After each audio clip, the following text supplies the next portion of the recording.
presence and for your patience. I was in the back meeting and talking to some people that had arranged for a VIP meet. I want to thank you very much for being patient. We're going to talk with you today, not at you. I know you got questions. I got answers. We're going to try to rapid fire this S. So let's get it going. Over here, let's go. Talk to me. What has been your toughest rivalry up to date? Toughest rivalry up to date. I got that question asked earlier today, and I answered it with a question of like, hey, what do you think is my toughest rivalry today? That's what he does. No, I mean, this is a question for you. What do you think is my toughest rivalry today? Brock. The Rock. It's tough, right? Randy Orton. Okay, that's a good answer. I'll go with that. Randy Orton.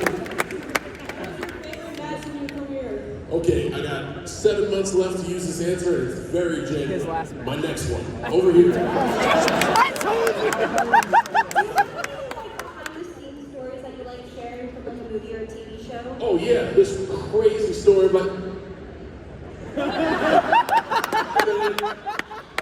And you wouldn't believe it when... And the craziest thing that happened... Craziest moment of my life, bar none. Thank you so much. Right over here. So growing up, I remember, well, you kind of had a certain cadence about you that I could relate to. You mentioned the Allen Iverson jerseys, a lot of hip hop, right? That a lot of the black people, they're mailing them down up to 11. Ooh, chocolate. Here's my question.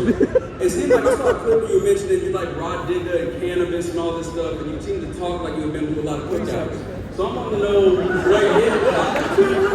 So I want to know, when were you around a lot of black folk, man? 'Cause there's a way you talk that just is organic and not gimmicky. I just want to know what's going on. So...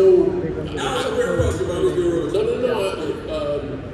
Like snap judgment is a great thing, right? We're all human beings, we all have it. So you can't look at someone and not project a judgment of who you think they are. Yeah. I grew up in a town called West Newbury, Massachusetts that had 1,200 people and was 99.9% repeating white. So growing up, I did not have a lot of diversity. When did I start to get exposed to diversity in my life? I was lucky enough to go to dormitory school out in Western Massachusetts called Cushing Academy. Only 450 students. My roommate TJ Norris was from Compton. Kid on the second floor of Alumni Hall, Josh Lobo was from New York. So I got exposed to a lot of diversity, a lot of culture through that. And ever since I was like 15, 16, instead of having to fight uphill about like, yo, I listen to hip hop and everybody in West Newbury being like, that's not what we listen to. I walked into a safe space where we would have battles about like, yo, who's better, Tribe Called Quest or Snoop? So right around a very important time in my life where you're developing as an adolescent, about 15 years old is when I got exposed to more culture. That's what's up. Great question. Right over here. We're working now. All right, here we go. I don't know if you remember me at the Planet Hollywood in New York City. You walked right by a U.S. soldier, and you noticed how disappointed he was when you walked right by. He was trying to get your autograph. You actually turned around and you made sure that he was the very first one. Later on, you took a picture with that soldier. I have that picture with me right now after 20 years. Can you please sign this? Yeah, sure, no problem. Guys, I'm not going to do this very long. Remember, this is a 20-year story. I think it deserves at least 4 letters. Yeah.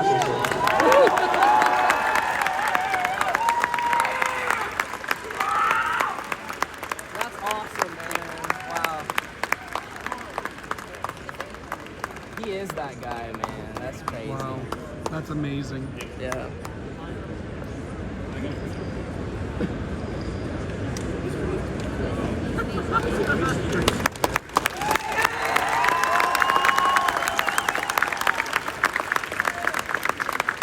Thank you!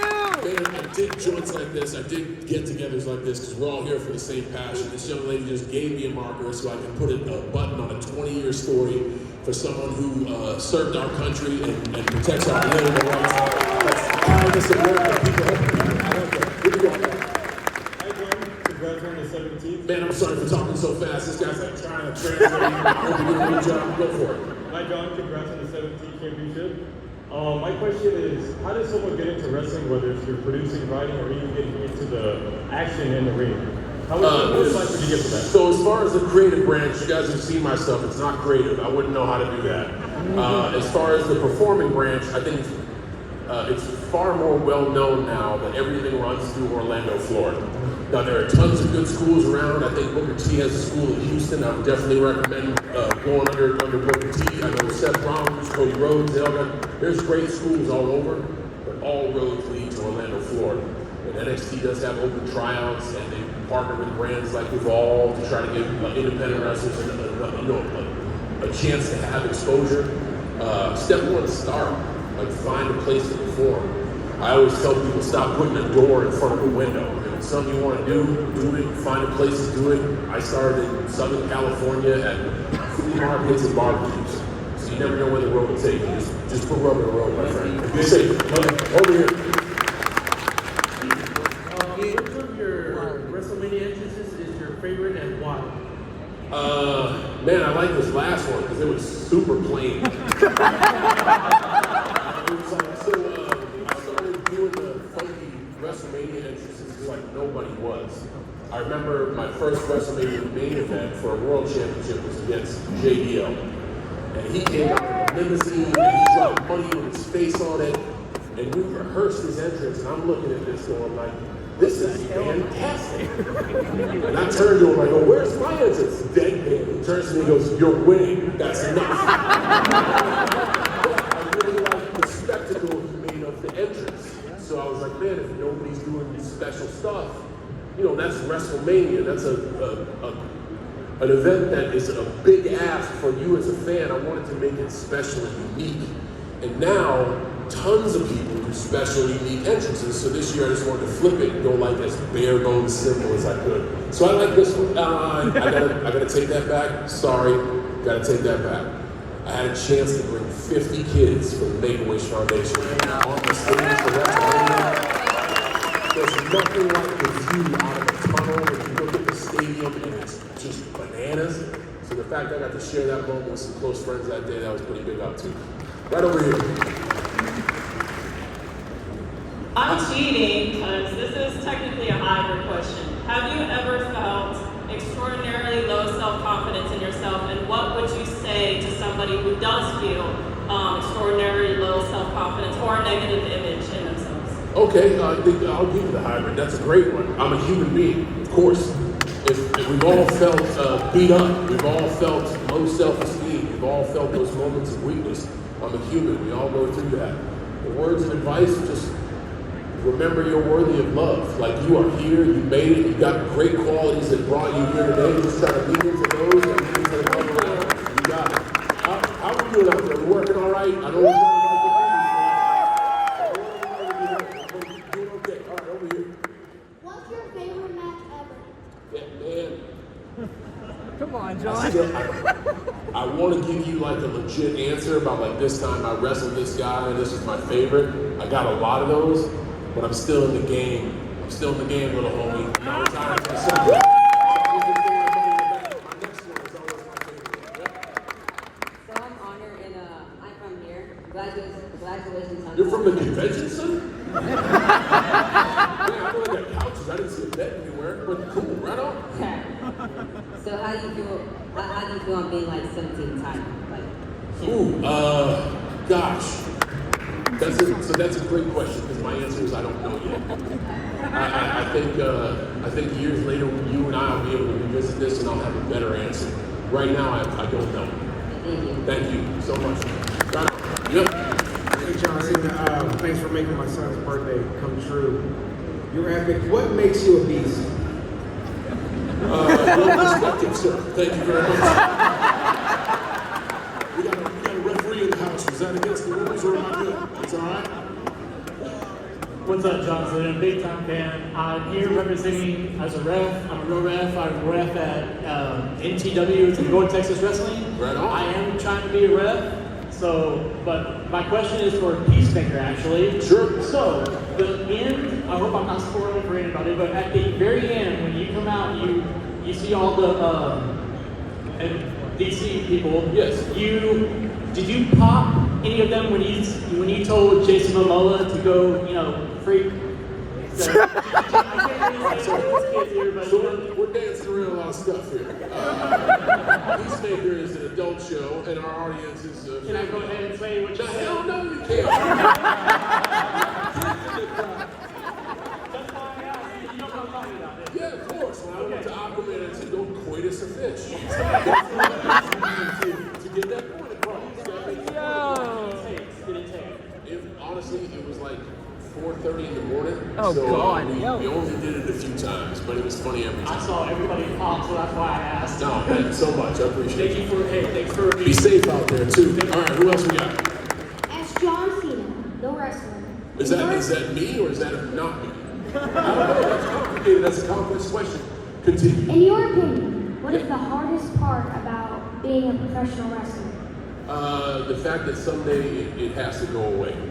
And someday it has to end. Because, gosh, it is the coolest, man. It is just the coolest. But I think someday you got to close that book. I am currently training to be a wrestler right now. You are? Wow, okay. I keep training now. Okay, that's fantastic. Just be safe, all right? All right, calculated risk. All right, here we go. As a 20-plus year veteran, I know this final run, you've been talking about how you want to ruin wrestling in this final run. And as somebody you're my favorite wrestler since I was like 8 years old, that hurts and that stinks. So my question is that really how you want your last run, like what your legacy to be like? So I don't want to lead into stuff that's currently on television because I think we got an exciting program, and I don't want to lead into any spoilers. What I will do, I don't want to dodge the question either, what I will do is reinforce the fact of, for 23 years, I have left everything I have out on that canvas for all you guys. That's exactly what I'm going to do until December. So you'll get my best, I promise you.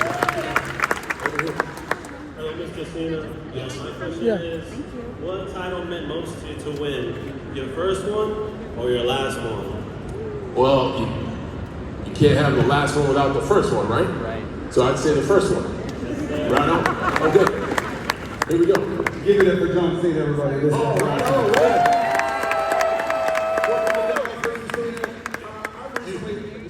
The audience is great, by the way. They get you guys are very appreciative. He's like, give it up for John Cena. You guys gave me the golf clap.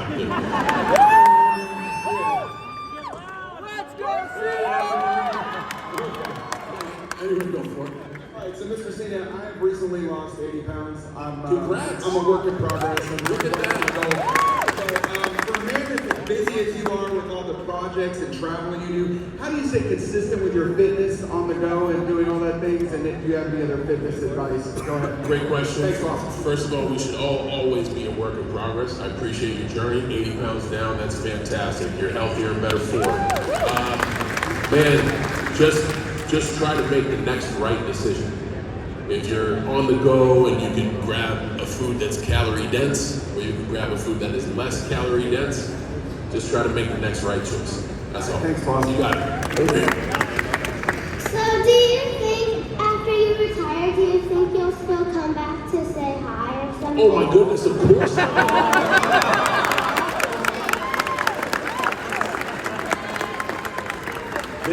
They will have to kick me out. I have actually put it in my contract to be an ambassador to WWE for as long as I contractually can. But I just can't physically fall down for too much longer. So yes, I will come back and say hi often. I hope I get that chance.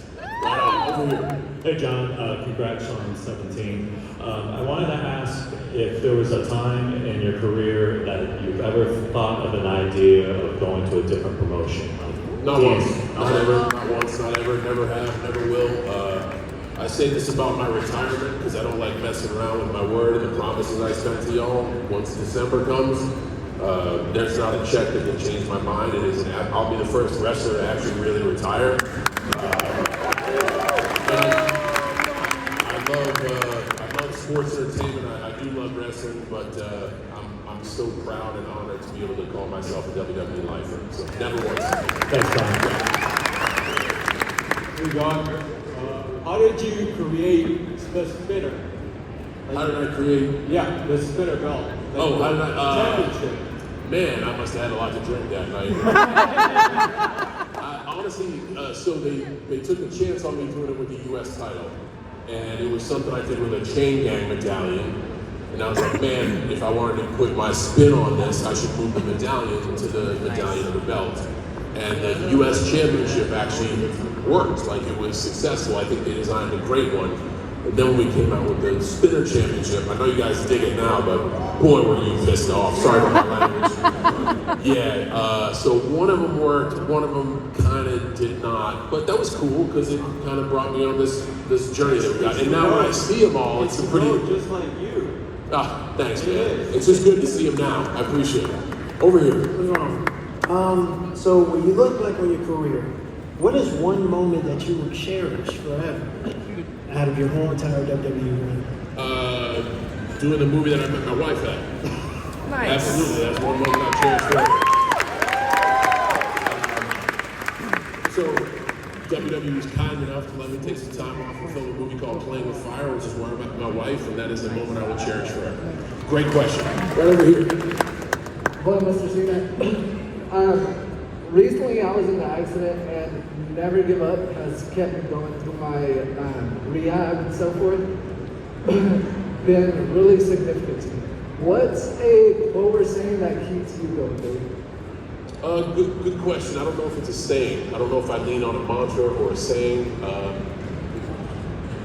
I very much lean into gratitude. I can't tell you how many of you, I'm so grateful for y'all, but how many of you guys who are standing in line for so long, when you had a chance to come up and share a moment with me, the one thing you led with was, man, you must be exhausted. You're the one standing in line. You're the one getting up early to get to the convention center to make the most out of this moment. And the moment you want to share with me is, man, you must be exhausted. I'm so grateful for moments like that, because even if I'm a little bit tired, for someone else who's been through just as much, if not more, and using their resources to do it is like, hey man, you must be exhausted. That makes me feel good. So I don't know if it's a mantra, but I sure as hell lean into gratitude and know that I'm grateful to be surrounded by such great people. Thank you. Yes. Hi, John. You might not remember this with all the acting gifts you've done lately, but do you remember being in the Fred movies? Yeah, sure. I was Fred's dad. What was the most memorable time you've had making them? Living in the refrigerator. Because there were such low-budget movies, they literally just got an old refrigerator, and that smelled like an old refrigerator. And I had to like close the door and stay in there and come out, and it was like in a junkyard. I remember the smell and the yellow paint on the fridge like it was yesterday. Yes, absolutely. Over here. John, thank you so much for being here, and I just have to say thank you so much. When you did that promo about the last 20 years, thank you for raising me the last 20 years. You were spot on about that. But too kind, thanks, but thank you. We might have missed the mark on that one, but that's okay. Thank you for saying that. I appreciate it. But I wanted to say one of my favorite things that I heard you say was the control what you control, because I remember the sidewalk bit from the Logan Paul podcast, and you're like, what do you do when you lose a sidewalk control? What you can control. But that's like a huge thing, and it's been a huge thing for me the past couple years. Where did you get that control you can control, and what would you say to people like to let that help motivate them as well? Not necessarily I guess a pillar of motivation for me. I use that when stuff is going bad, when I'm having a bad day. I think I ask myself, why am I having a bad day? And then I ask myself, well, what can I control to make the day better? And a lot of times it's just take a different perspective. So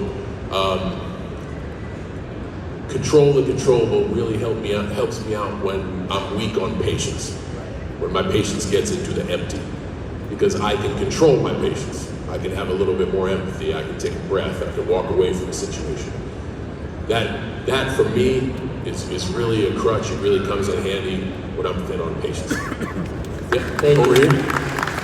In your opinion, what do you like to I do might have to more? get close because my voice is kind of tired. Or acting? That's a great question. question. What would you think?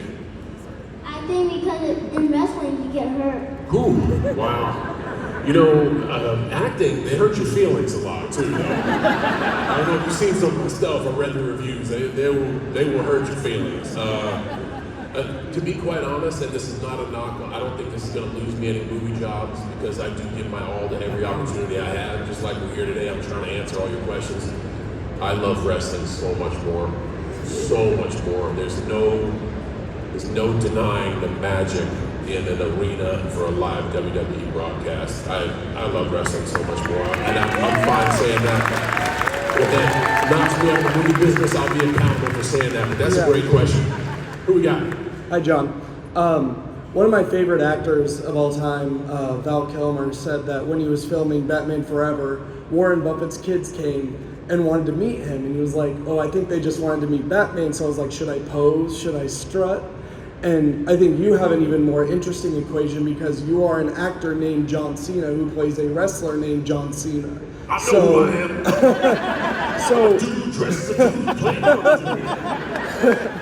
So what are the similarities and differences between the man John Cena and the wrestler John Cena? I think the similarities are we look exactly the same. We have the exact same name. I think the differences are you see the wrestler John Cena for a curated amount of time, where the human being John Cena is a 24-hour clock. Yeah. There are moments in WWE where you see me sad, angry as of late, frustrated as of late, excited in years past, elated, vulnerable. But the difference between what you see, and it's weird because, again, all we have to go in is what we see. You guys have let me into your living rooms for 25 years, every effing week. It's like we know each other, but it's like we're hanging out for like 16 minutes a week. And if you hung out with me for 24 hours, you would understand that there's a little more nuance there. But it's okay. Like a lot of people, when they do stuff, they want to be known for more, because they are more. I'm okay with myself and knowing that I am more, but I'm also okay with hanging out in your living room for 16 minutes. And I'm very grateful for that. And as a kid from Boston, did it burn your skin when they made you wear a Yankees jersey? Nah, man. No, I actually kind of liked it. I still may have that Yankees jersey.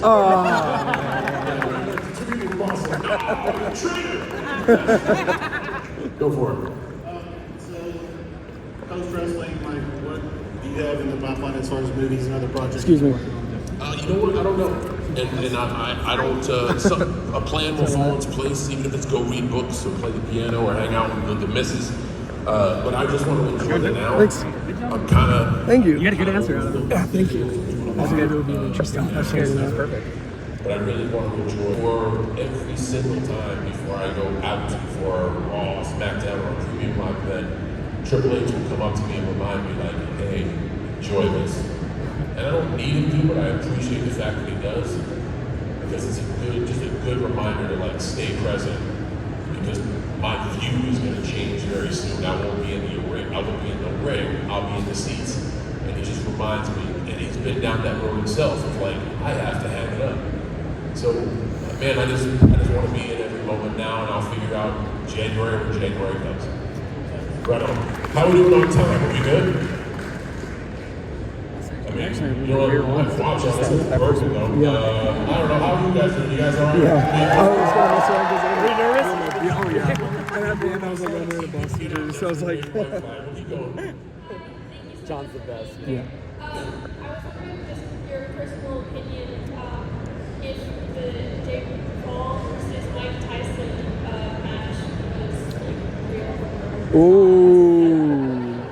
If the Jake Paul versus Mike Tyson match was real or not? Or was like staged. So here's what I do know. I didn't see That's a weird question. I also think that I'm a biased person to answer this question because I'm a lifelong sports entertainer. So I don't want to put my bias into this question. What I do know is that it was an event that I was excited about. I wasn't able to see it, but I knew about it beforehand, and I was excited about it. So I think therein lies the magic. And whatever, whether it was legitimate or staged, as long Yeah, as it you was can weird. keep It was kind of boring. the magic, Netflix was and you did glitching something out. I good. don't remember. I don't follow boxing, but I knew about it. And I think that says something special for those two. So that's my stance on that. No, you're fine. Don't worry about it. Yeah, right on. It's more just for my Hey, love. No, you know. Oh, no, you can see me. Come on now. Talk to me all you want. I had to do it. I had to read these words. My best material. Anyway. So sad. Here's what I've learned about doing that, right? I'll be wrong. Whatever I say, I'll be wrong. And I know that not only from personally picking wrong people through the line and being surprised by wonderful stories, but no one would have said my name. Because if you asked Shawn Michaels, Steve Austin, Hunter Hearst Helmsley, whomever, even whoever, who's the future of the business from class 2000, everyone would have said 4 or 5 other people before me. So they were all wrong. I am on both sides of the lens. I have chosen wrong and I have proved people wrong. I think the fun is waiting to see who surprises us. Let's go over here. This isn't a super heartfelt question, but I was wondering, out of all the memes about you, which one is your favorite? That's great. A couple folks brought ice cream cones today. Taking the big shenanigans. Well, she wanted a big shenanigans. So she wanted a big shenanigans. I like that. Are you sure about that one? It's pretty cool. The old salmon blazer dance. Man, there's so many out there. I realize that I've become a meme. That's pretty beautiful. That's beautiful. Those are my top 3. How's that? And that's a great question. That was going to get, you're going to get traction out of that. That's a good one. Nice. Late clap on the meme question. Could you sign my championship? Champ, how am I going to say no to you? Do you have a marker? All right. Aww.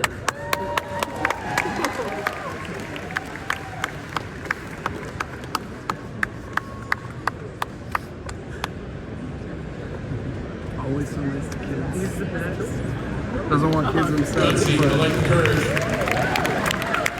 All right. Let's go. Yep. Obviously, the wrestlers are on the road a lot. Do you have a favorite partner that you're on the road with? Do I have a favorite partner? Oh, yeah, my wife. So here's the thing. I'll lean it that's the obvious low-hanging fruit, but I'm going to lean into that answer, right? I met my wife 6 years ago. We were married for 5 years. She's an engineer. She's the brains of the family. She can do some complicated things with her mind that I don't get. She has to talk to me in caveman speak. But she didn't know anything about wrestling. Nothing. She knew me from the movie Sisters. She knew me as Pazuzu. She went on a date with Pazuzu. But she didn't know anything about wrestling. And I didn't want to hide that part of my life. Because for so long, quite honestly, I kept that as a safe space for me to go when everything else went wrong. So when we started getting serious, I said, yo, you are coming to the shows. And I want you to travel. And I want you to do, she was on Summer of Cena, so she got to do a real loop of Friday, Saturday, Sunday live event, Monday television, fly home. So she got worn out by the travel. She's been in the room, writing promos and hearing how match goes together. And she's always ringside, so she gets to see how the sauce is made and then go out and see the execution. And because she's my favorite partner now, if she isn't there for a show, and I can say, oh man, we spent all day writing this thing and it sucked, she knows what that feels like. Or if it's hey, I took this bump and this was kind of janky, she's taking bumps in the ring, and she knows what that feels like. So she's my favorite partner because if I'm having a good or bad day, I now have the empathy of the person I love the most to be I understand that because you brought me into your world. That's why she's my favorite road partner.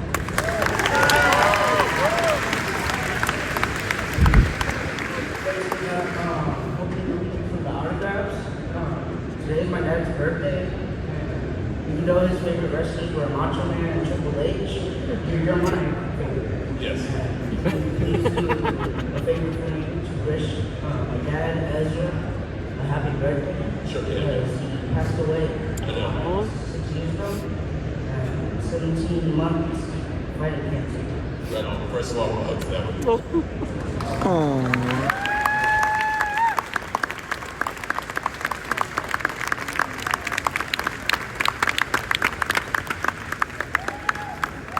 I'm going to wish the happiest birthday to Erza. You would be so very proud to see you for the courage of bringing your family here, sharing your story with somebody you just met. Man, I totally respect that. I wish you a happy birthday, Erza.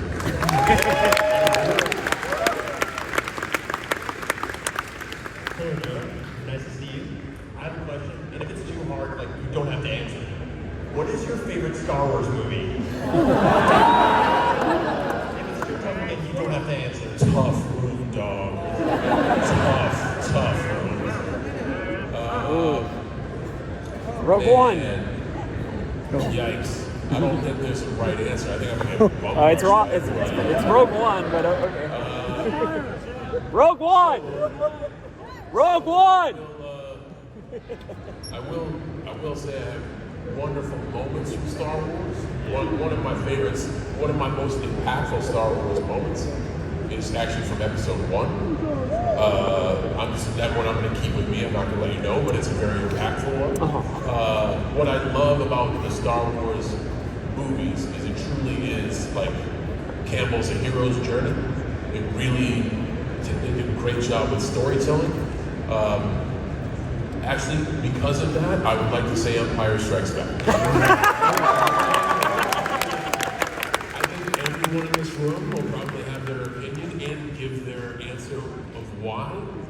I think it's brave to do a whole movie and not have the ending you want. Commit that it is a piece of the journey. Like, you want to talk about long-term storytelling? Setting a movie up as a standalone piece of like, yo, this is the middle, and we're cool with that. I thought that was very brave at the time. I still remember it as a kid, so I'm going with that. Thank you. John has done this for good inspiration for me, and this is the album meant a lot for me in my childhood, and I was wondering what went for you creating this album and what is your favorite song? Thank you so much. The favorite song is Time Is Now, hands down, because I wake up with nightmares to that thing. I love it so much, but no, that's my favorite song. It was a big risk. I financed the album myself, and I pretty much handed it to WWE at a time where I didn't have a lot of money, and it was not cheap to do. But what a great example of bet on yourself. If I'm going to make an investment, I don't gamble, I don't go to casinos, I don't do any of that stuff. I always think the safest bet is the bet you place on yourself, and every time I see one of those CDs, it makes me feel good because that was the biggest bet at the time I'd ever placed on myself. So that's what that means to me. We're going to take, I don't know if I'm able to get to everybody, but we're going to take a few more. Go ahead. Hey, John. Over the course of your career before we and beyond the road, what's the biggest life lesson that you've learned? Be authentic, because with enough time, people can see, there's kids in the crowd. See through the bowl, people BS. can see through BS. So leave it true and be authentic as much as you can. That's not easy, by the way, but that's what I've learned. Thank you. God bless. Amen, 5 John. minutes. All right, here we go. 5 minute warning. Hey. Yeah!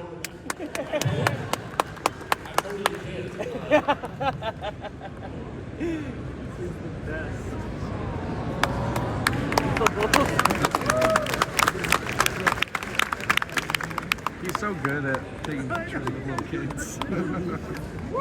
So, very cool. Thank you for this. Very cool for asking, but like, here's what I like about that moment. Everything is a no until you ask, right? Everything is Hell a no yeah. until you ask. And what courage on a young person to be like, I just have one question. For Wrestlemania 23, I know you're a big car guy. How did you feel behind the wheel of that Mustang, and did you keep it? After a car would have poor Carfax and go through an accident like the window in WrestleMania, I wouldn't splurge on that. But it was really cool to be able to drive a Rent-A-Racer, or Hertz Rent-A-Racer Mustang in Detroit. I thought that was really cool. Those cars were fun. I did have a lot of fun in the car before I returned it. And I did not keep it, but I did very much thoroughly enjoy it. He's saying it was him who raced it? That's pretty shocking. Pretty much just made us grow up loving the wrestling and everything. When I went to Backlash, I saw you in motion. What does Randy and the rivalry and y'all's chemistry mean to you? Okay, that's a tough question because again, I don't want to spoil a good TV show. I think you guys as an audience got to see that play out in real time. And I look forward to every episode we have until December. Hopefully we can revisit that question in January. I'd love to do that. But I don't want to spoil the show for nobody. Thanks, Sean. Yep. Hello, Mr. Cena. If there was a musical, what part? If there was a musical, what part would I play? No, there's a John Cena musical. What would the opening sequence be? What would the opening sequence be? Yes. It would be a song called "Why the F Are You Guys Here?" the John Cena music. And if you ask it to that, there's something truly wrong. Yes, that's what it is. Hi, from an interview they did a few years ago. Yeah. You talked about how you like K-pop. Yes. What's your favorite K-pop song? So, and I gotta say, because I don't want to, again, I gotta speak truthfully and authentically. K-pop is, so J-Hope is my guy, but I don't necessarily like K-pop. I gravitated towards BTS. Honestly, like, it's amazing music. The dance routines are flawless. They look so beautiful. What I loved is people who looked and acted like they had it all, being open with their emotions and telling other people to start practicing self-love. And that hit me at a time in my life where I needed to practice some self-love. So like we hit it off on a personal level. And since then we've connected with each other, we've shot videos, I've seen them, I've never seen one of their shows, but I don't want to speak unauthentically and untruthfully. If I get a chance to listen to music when I'm alone, I rarely listen to music. It is old blues and outlaw country. But what K-pop, what BTS specifically did for me is they found me at the right time in my life to give me hope and inspiration to who they are as people. And that's like, hey, you never know who you reach. You reach the 48-year-old dude who is struggling with self-worth. And I appreciate you for that. That's a great question. I hope you don't mind the answer. I'm just trying to get you right on. Okay. Hi, Mr. Cena. Is it true that you ship Bakudeku? Is it true that what? You ship Bakudeku? The rumors? Is it true that what? I'm so sorry. So there's a ship between Bakugo Katsuki and then Izuku Midoriya. Do you ship them? Am I involved in shipping and receiving? Is that what you're asking? I ship out masks with them. Does anyone know what she's talking about? I also receive those on multiple occasions. Because I understand half of the vernacular used in that question, I gotta say that's an internet rumor. We're gonna bust that myth right now. All right. We got one more question. All right. Final question. Make it big.